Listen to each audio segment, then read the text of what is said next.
За речиси 100 милиони денари колку што чини реставрацијата на Исарот, може да се изградат дом за стари лица, дом за лица со посебни потреби и 3 градинки, констатираат на пресот СДСМ Штип, по најавата дека градот се подготвува да ја реставрираат вратината Исар. Предизборната програма на Јорданов ги вклучуваше овие два проекти за кои нема ниту најава дека би биле реализирани.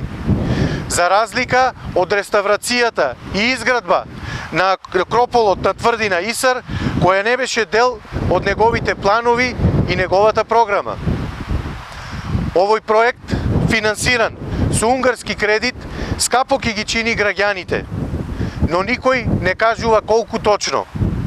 Прашуваме колкава камата ќе плаќаме, колку години ќе го враќаме долгот за нешто што нема да го подобри животот на граѓаните и кои ќе бидат придобивките од зидините на Исарот за подобрување на квалитетот и животот на граѓаните. На ова градоначалникот Иван Јорданов возврати. Додека сум јас градоначалник, се градат и ќе продолжи да се градат детски градинки.